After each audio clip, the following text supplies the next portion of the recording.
¿Qué tal? Bienvenidos a Informe León. Hoy repasaremos la historia de la Biblioteca Pública de León, que está de aniversario por sus 175 años. Pero además conoceremos la peculiar casa que se está construyendo un vecino de Villabraz. Ha levantado una vivienda con paredes hechas de paja. Y por último hablaremos de igualdad desde un prisma concreto, el de la universidad. Aquí comienza Informe León. Abrió sus puertas con 3.000 volúmenes procedentes de monasterios de la capital tras la desamortización. Era noviembre de 1844. 175 años después, la Biblioteca Pública de León supera los 230.000 ejemplares. En estos años ha pasado por distintas sedes y se ha adaptado a los nuevos tiempos, sin perder nunca la esencia de lo que siempre fue, un espacio para archivo, consulta y préstamo de libros a disposición de todos los leoneses. Los primeros volúmenes de lo que en adelante se conocería como la Biblioteca Provincial de León se instalaron en la primera planta del antiguo Beaterio de las Catalinas. El edificio actual convento de las Siervas de Jesús fue su primera sede durante más de un siglo. La primera sede fue además el periodo más largo de su vida. Estaba situada en la esquina entre la plaza de San Isidoro y la calle de las Catalinas. Actualmente es Fernando González Regueral.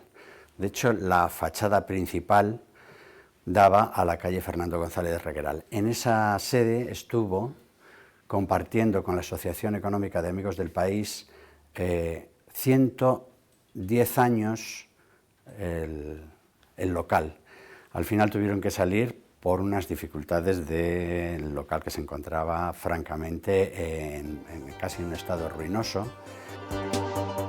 Aún se conserva el documento fundacional fechado a 19 de noviembre de 1844, en el que incluso se recogen una serie de recomendaciones para aquellas provincias interesadas en abrir al público su propia biblioteca.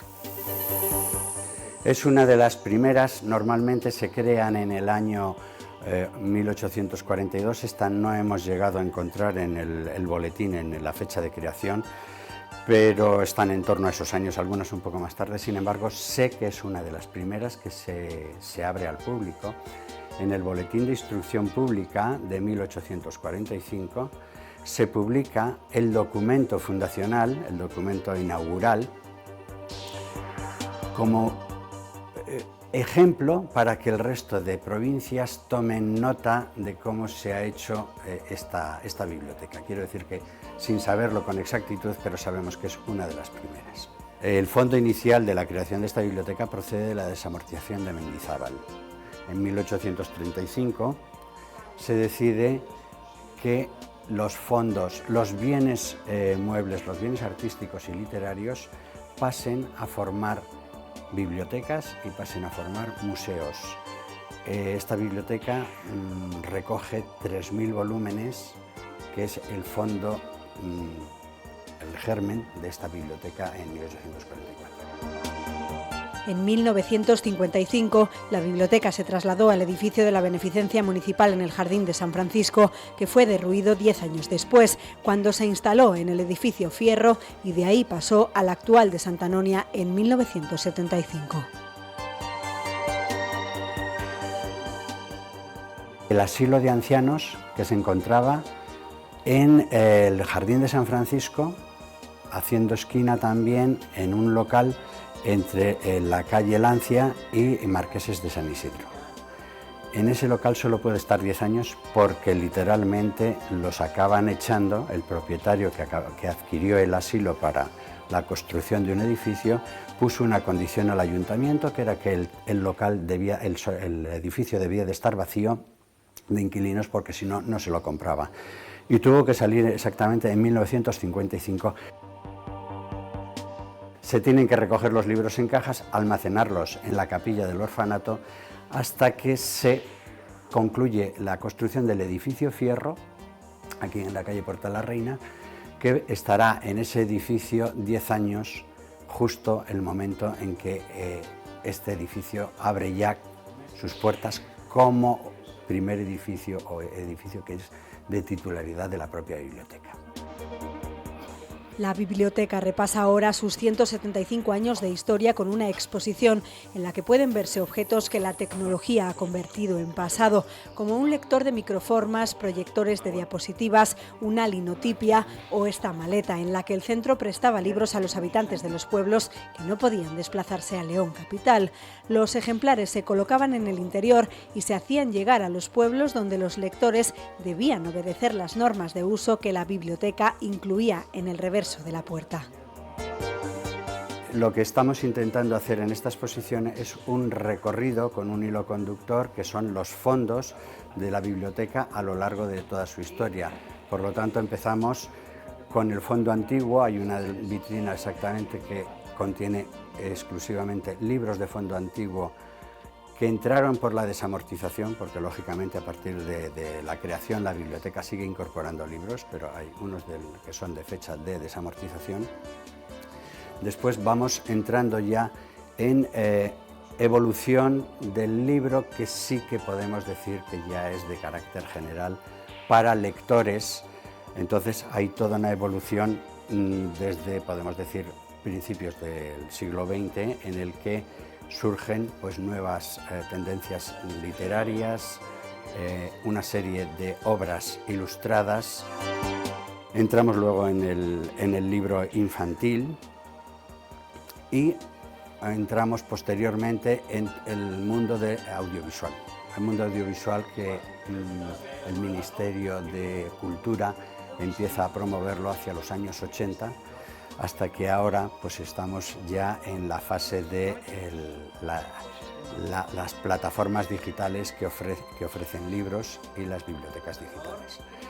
También hay otra parte de esta exposición que son carteles que se conservan en esta biblioteca porque proceden del depósito legal de la provincia, y una serie de elementos propios de la biblioteca como herramientas para los bibliotecarios y de uso del público, como son ficheros y otra serie de mecanismos, máquinas que los lectores podían utilizar ya para reproducir sus propios audiovisuales.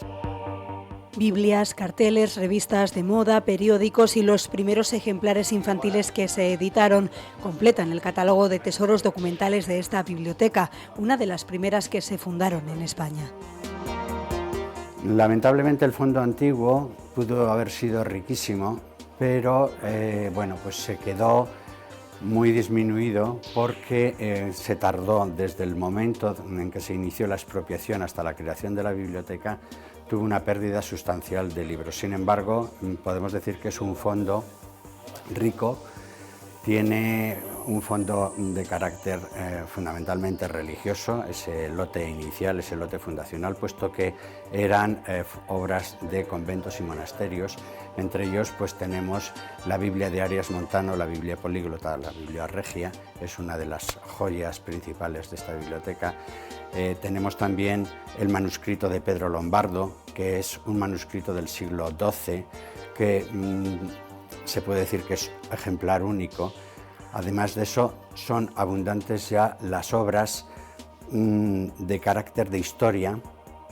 Fundamentalmente ya entramos en el siglo XIX, cuando nos permiten que los fondos de carácter local ocupen ya un terreno importante dentro de los fondos. La de León, como el resto de bibliotecas de España, ha tenido que saber adaptarse a los tiempos. Lo que en principio solo se podía leer impreso en un papel, pasó a poder consultarse en otro tipo de formatos como el audiovisual o los libros electrónicos. Además de adaptarse a los avances tecnológicos, ha sabido aceptar el descenso en el número de lectores, aunque no sin nostalgia de aquellos tiempos en los que el sueño de muchos era aprender a leer para tener esa capacidad de imaginar en su mente lo que los libros contaban.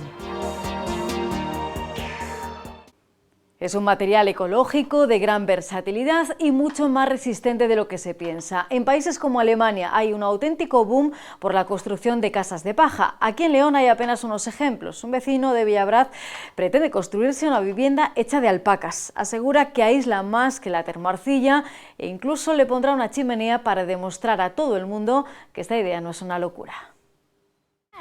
Dijo el cerdito. Entonces soplaréis. El pequeño de paja, el mediano de madera y el mayor de ladrillo. La casa de paja se vino abajo. Seguro que todos recuerdan ese cuento en el que los tres cerditos construían unas casas que el lobo feroz derribaba de un soplido. La primera, la de paja. Y dijo: Cerdito, cerdito. Esta familia de Villabraz, en la provincia de León, está levantando un sueño que comenzó con la idea de construir una casa económica. Yo quería hacer un merendero y dije, pues, como no tenía ni idea, miré, digo, vamos a ver cómo se hace una casa. Miré en Google cómo se hace una casa de paja, con una casa, y me sale cómo hacer una casa barata. Digo, joder, miro y me sale todo casas de paja, vídeos de casas de paja. Ya empecé a entrar en YouTube y al final decidí, en 2 noches enteras viendo vídeos, decidí hacerla de paja, aunque los demás me llamaban loco.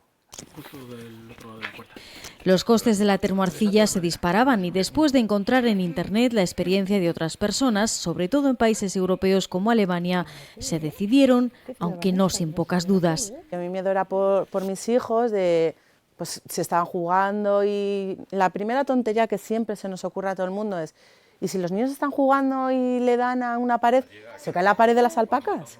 Claro, me miraba y me dice: anda, estás tonta, ¿qué se va a caer? Pero digo, nene, pero es que en el cuento de los tres cerditos se cayó la casa. Claro, él se echó a reír y me dice: no, dice, pero ese es el cuento. Dice, esto, tú ya me conoces, que esto está más reforzado. Venga, decanto mejor, ¿eh? Sin conocimientos de albañilería y con la ayuda de un amigo, han levantado esta casa con 500 alpacas de paja y una treintena de paquetones. Entre alpaca y alpaca no lleva nada, simplemente van unidas con varillas de hierro, de tetracero. Entonces te da la opción, es desmontable. Vamos sobre la marcha solucionando problemas, pero yo siempre he confiado en él.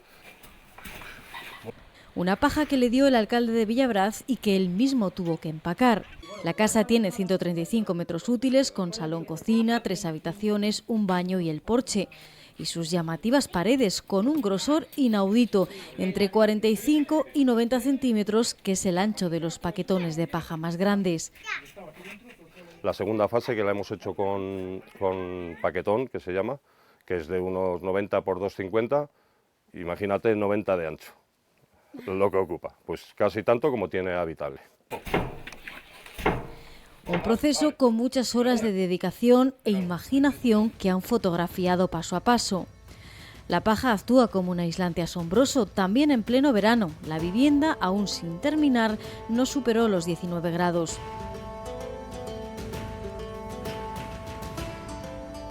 Yo lo que quería era una casa bien aislada, que no hubiera ni frío ni calor, y lo he conseguido. Una aventura que no está siendo nada fácil cuando te enfrentas a retos como conseguir estabilizar la paja, meter el alcantarillado, las rozas para el cableado eléctrico o hacer las ventanas en un material aparentemente frágil con una motosierra. Cogeremos una motosierra y cortaremos, no dará la espada para atravesar la pared, a ver cómo lo hacemos para acertar, ¿no? Porque ni él ni yo tenemos ni idea. O sea, esto somos gente que nunca hemos trabajado en este tema. No sé cómo saldrán las ventanas al final. Las únicas partes de la vivienda que no son de paja son el tejado de panel sándwich, que lo protege de la lluvia, y los cimientos de hormigón para preservarlo de la humedad del suelo. En este tiempo, esta familia, que tiene 2 hijos pequeños, han tenido que escuchar de sus vecinos y conocidos que estaban locos por querer vivir en una casa de paja. La gente pasa y nadie, hasta que empecé a revestirla por fuera de ladrillo, pues nadie daba un duro por mí, nadie, nadie. Cuando vienen a verla, lo primero que dice todo el mundo, dicen, entonces yo no puedo entrar dentro, dice, porque si yo fumo, la casa se quema. Digo, pues oye, de momento no se nos ha quemado. Visitas a su terreno de curiosos e incrédulos y bromas que han llegado incluso al colegio de su hijo de 5 años. En el colegio, ¡qué bien que va a venir el lobo! ¡Qué bien que va a venir el lobo! Que la derribó y fue corriendo a la de madera y también, y a de ladrillos no. Aquí viene el lobo, hemos soplado y no se cae la casa abajo. Digo, no, cariño, con la casa sigue en pie. Primero puso cemento que ahora va poniendo los ladrillos de encima del fardo de paja. El próximo verano quieren tener terminada una casa de paja que también tiene su propio lobo, como en el cuento. Vinimos un día a las 8 de la mañana y oímos el lobo. Lo oímos, bueno, pues lo típico, ¿no? Las risas, este vino a soplar, este vino a tirarnos. Y después sí, me dijo, comentándoselo a un vecino, me dijo que llevaba una semana viendo una pareja de lobos por aquí alrededor del pueblo. O sea que fue verdad. La realidad es que este tipo de construcciones no son nuevas. Entre las últimas tendencias, por ejemplo, de la bioconstrucción. En Alemania incluso han tenido que sacar una normativa porque la gente las hacía de cualquier manera y para pasar ciertas seguridades sacaron una normativa. Viviendas ecológicas hechas con un material como la paja, que es mucho más económico porque es un desecho agrícola, es transpirable y no desprende tóxicos. Incluso en su destrucción no supone toneladas de escombro y de hormigón, sino un compostaje ideal para crear espacios verdes. Amuebladas, plan rústico, sencillito, y pudiendo venir aquí a hacer la vida con la familia. La idea de Teo es revestir después con ladrillo todas las paredes de paja, de modo que la falta de oxígeno elimine cualquier posibilidad de que la paja se incendie. Esto en principio iba a ir revestido directamente sobre la paja. Hicimos pruebas sobre una alpaca y agarraba perfectamente. Pero claro, esto no va completamente plano. Entonces hay tramos que igual llevan 10 centímetros, la pasta no se sujeta. Entonces hemos decidido poner el ladrillo, un rasillón, y sobre el rasillón, sin cuerdas y sin nada. O sea, esto, yo a Teo le dije, vamos a poner una cuerda para que salga recto, y me lo prohibió terminantemente. Dijo, esto tiene que quedar rústico, o sea, que está hecho todo a ojo, ¿eh? Cuando esté acabada, nadie va a decir que es de paja hasta que vean lo que se llama la ventana de la verdad, que es una ventana, un cristal donde se ve la paja por el centro, el ladrillo, vamos, se ve todo el perfil de la pared. Así que la casita de paja de Villabraz tendrá también su propia chimenea, que estará protegida por estos paneles de lana roca que actúan como aislante y donde no dudan en hacernos una prueba con un soplete. Va a tener hasta su chimenea, la gente me harta de loco. Cuando empecé a revestirla sí que vinieron, pues mira, ahora sí que queda bien y tal. No estás tan loco como yo pensaba, me dijo uno. Pero cuando entró y vio el hueco de la chimenea, dijo, ¿y este cuadrado? Digo, la chimenea. Dice, bueno, pues estás más loco de lo que yo pensaba. Digo, pues vale. La paja, si no tiene oxígeno, no arde. O sea, esto es tan seguro como una casa de ladrillo, no hay ningún problema. Quieren que sirva de ejemplo de ingenio en el mundo rural y no dudarán en ayudar a otras personas que estén interesadas en hacerse una casa de paja, porque esta, a diferencia de la del cuento, no hay lobo que la derribe. Me meto aquí en la chimenea, me quito, pongo una olla, el fuego y a todo por. La Universidad de León es una de las mejor posicionadas en España en materia de igualdad. En su equipo de gobierno hay paridad al 50%. La ULE cuenta con una unidad específica para hacer realidad la igualdad, no solo entre el personal, sino también entre los alumnos, con la educación como base para conseguir lo que hace unos años parecía una utopía. Hace 40 años se inauguraba la que 4 décadas después se convertiría en una de las universidades públicas mejor posicionadas en materia de igualdad de toda España. En aquel momento, considerar iguales a los hombres y a las mujeres era una utopía, mucho más que ocupasen los mismos puestos. Pero hoy la ULE tiene decanos y decanas, vicerrectores y vicerrectoras. En el equipo de gobierno hay paridad al 50%. Nos sorprendió que la Universidad de León, en materia de género, es una de las mejor posicionadas de las universidades públicas de España, aunque eso es una realidad por los datos, trabajadores y trabajadoras, alumnos, alumnas, incluso el propio equipo de gobierno, en su génesis cumplíamos la paridad al 50%, éramos 5 vicerrectores, 4 vicerrectoras, una secretaria general, rector y una gerente, 50%. Y a mí me gustó de aquella, que fui testigo directo de cómo se formó el equipo de gobierno, porque no era tanto por el hecho de ser mujeres, sino por personas capaces. Yo creo que eso es el objetivo, ¿no? Hay temas que ya se empieza a escuchar, que hay temas que están como muy sobados, y realmente hay que empezar a poner en valor la capacidad de las personas, sean hombres y mujeres. En el año 2007 se aprobó la Ley Orgánica para la Igualdad Efectiva de Hombres y Mujeres. El objetivo de esta norma era hacer realidad esa igualdad. La Universidad de León, como tantas otras instituciones, comenzó entonces a trabajar en ese objetivo, pero no fue hasta 2011 cuando se pensó en elaborar un plan de igualdad específico para la ULE, que pisó el acelerador 5 años más tarde. Pues desde el año 2016 que entramos en el equipo de gobierno, yo llevo 3 áreas, y así como hay algunas áreas como el deporte, la cultura, que heredé un gran dinamismo, áreas muy vivas. Me encontré que en el área social prácticamente el trabajo, las acciones se reducían a la distribución de las ayudas sociales para los trabajadores de la universidad y poco más. Había un plan de igualdad desarrollado en el año 2011, pero realmente no se desarrollaron las acciones que se proponían como verdadero plan de igualdad. Y nosotros ahora lo que hemos hecho es, bueno, nos encontramos de hecho con un presupuesto cero, y ahora, aunque poco, pero tenemos una pequeña partida en el presupuesto y muchas ganas de hacer cosas, y ahora sí que estamos empezando a desarrollar acciones desde la universidad hacia la sociedad. Desde que se firmó el Pacto de Estado contra la Violencia de Género aumentaron los recursos y la ULE pudo multiplicar las actividades para fomentar la igualdad. La institución colabora con distintas entidades y asociaciones feministas. Lo que hemos hecho en el área social es concurrir a la subvención pública que se aprobó en diciembre del 2017 con motivo del Pacto de Estado para la prevención de la violencia contra la mujer y la igualdad de oportunidades entre hombres y mujeres. Gracias a esa ayuda que viene del Gobierno central, bueno, nosotros nos reunimos con la directora general de la mujer de la Junta de Castilla y León, y ahí quedó todo un poquito en esa primera gestión, vamos a decir, política. Y luego la verdad es que nos avisaron, y con un plazo de 48 horas teníamos que presentar un plan de acciones, un plan de igualdad.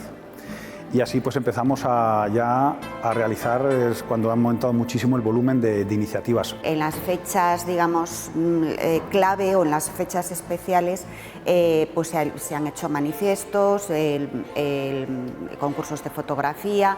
Lo que pasa que sobre todo desde el Pacto de Estado contra la Violencia de Género, que ya se ha contado con más recursos, pues hemos intentado ir más allá de todo esto. Entonces, bueno, pues hemos hecho actividades de sensibilización y de formación dirigidas al alumnado y al profesorado. Por otro lado, hemos ido más allá de lo que establece la ley en cuestiones de conciliación, pues en los días que son laborables, pero que los niños de primaria y de secundaria no tienen colegio, hemos realizado una serie de actividades para acoger a los hijos del personal de la universidad, tanto en carnaval como ahora en el puente que tuvieron del 30-31 de octubre.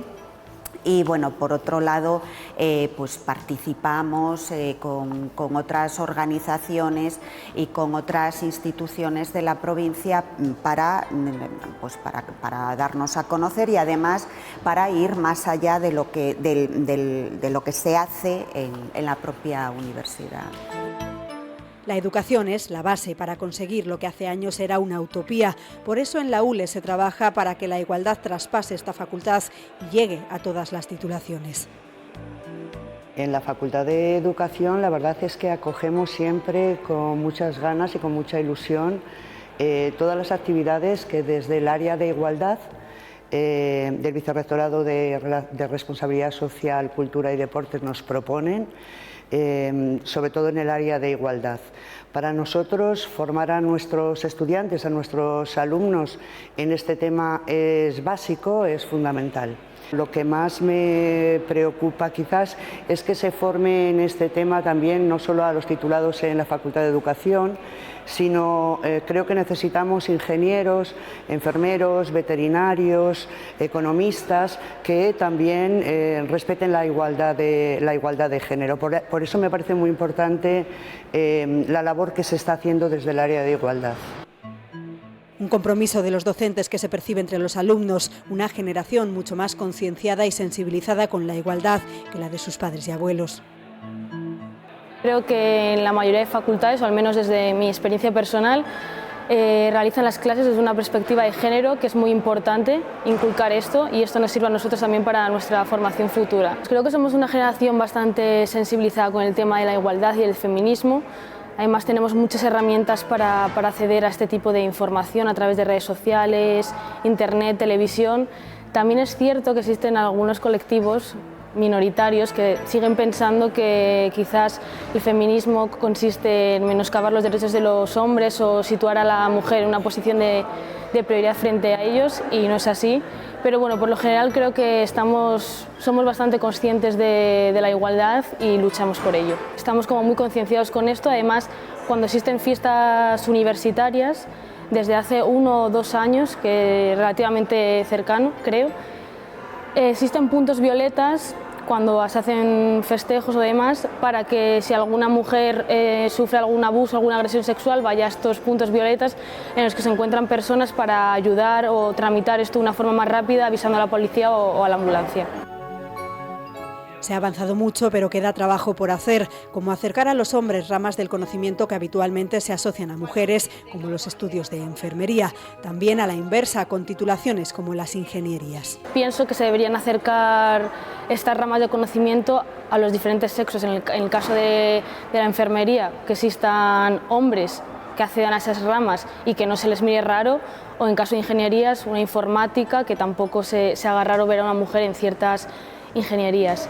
Y por otro lado pienso que es una lucha de todos, que no es una lucha de sexos entre hombres y mujeres, sino que todos debemos caminar juntos y luchar por una igualdad efectiva.